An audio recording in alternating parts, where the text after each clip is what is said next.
Today I'm going to read chapter 7, 8, and 9 of Roald, Fantastic Mr. Fox, written by Roald, illustrated by Quentin Blake.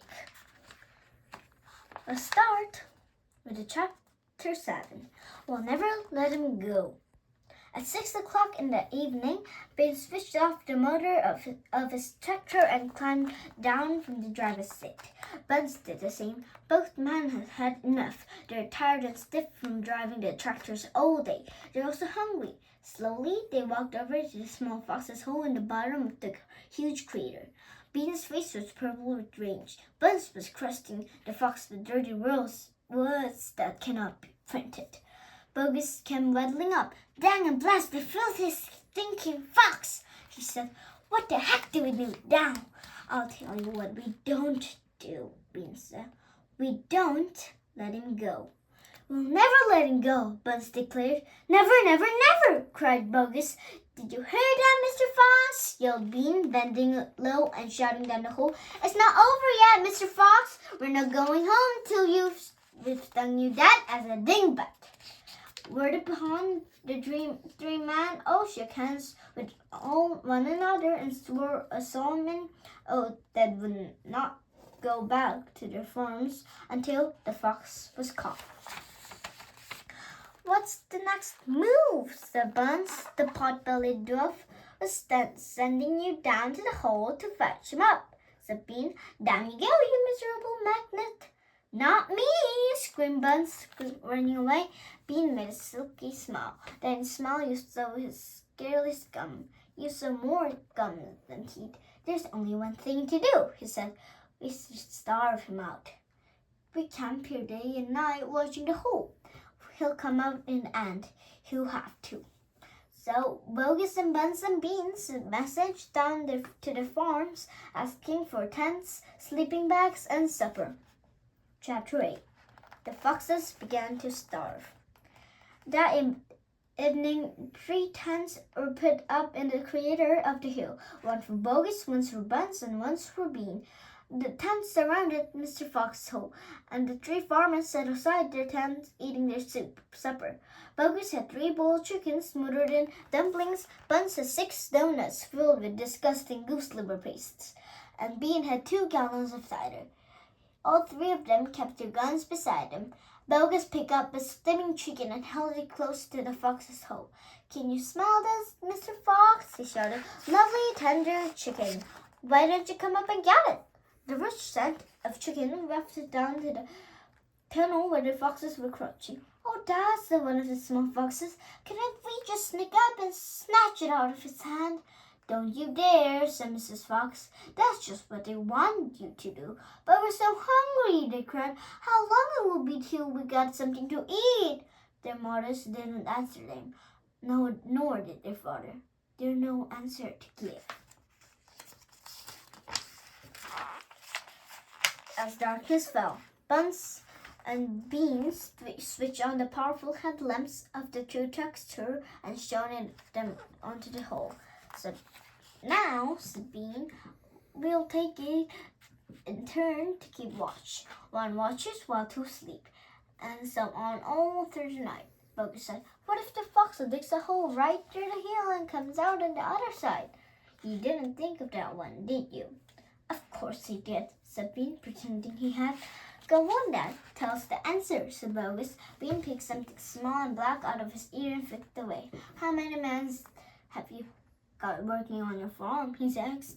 35, Bogus said. "I've got 36, Buns said. "I've got 37, Ben said. "That makes 108 men altogether. We must order them to surround the hill. Each man will have a gun and a flashlight. There will be no escape down for Mr. Fox." So the order went down to the farms, and that night 108 men formed a tight ring around the bottom of the hill. They were armed with sticks and guns and hatched and plussed with all sorts of other horrible weapons. This made it all quite impossible for Fox, or indeed for any other animals, to escape from the hill. The next day, the watching and waiting went on. Bogus and Buns and Bean sat upon small stools, staring at Fox's hole. They didn't talk much. They just sat down there with their guns in their laps. Every so often, Mr. Fox will creep a little closer toward the mouth of the tunnel and take a sniff. Then he'll creep back down again and say, "They're still there." "Are you quite sure?" Mrs. Fox would say. "Positive," said Mr. Fox. "I can smell that man bean a mile away. He stinks." Chapter 9. Mr. Fox has a plan. For 3 days and 3 nights, this waiting game went on. "How long can a fox go without food and water?" Bogus asked on the third day. "Not much longer now," Bean told him. "He'll make a run for it soon." "He'll have to." Bean was right. Down in the tunnel, the foxes were slowly but surely starving to death. "If only we could have just a tiny sip of water," said one of the smallest foxes. "Oh, Dad, can't you do something? Couldn't we make a dash for it, Dad? We'll have a little bit of chance, wouldn't we?" "No chance at all," snapped Mrs. Fox. "I refuse to let you go up there and face those guns. I'd sooner you stayed down here and die in peace." Mr. Fox had not spoken for a long time. He had been sitting quite still, his eyes closed, not even hearing what the others were saying. Mrs. Fox knew that he was trying desperately to think of a way out. And now, as she looked at him, she saw him steer himself and get slowly to his feet. He looked back at his wife. There was a little spark of excitement dancing in his eye. "What is it, darling?" asked Mrs. Fox quickly. "I've just had a bit of an idea." Mr. Fox said carefully. "What?" they cried. "Oh, Dad, what is?" "Come on," said Mrs. Fox. "Tell quickly." "Well," said Mr. Fox.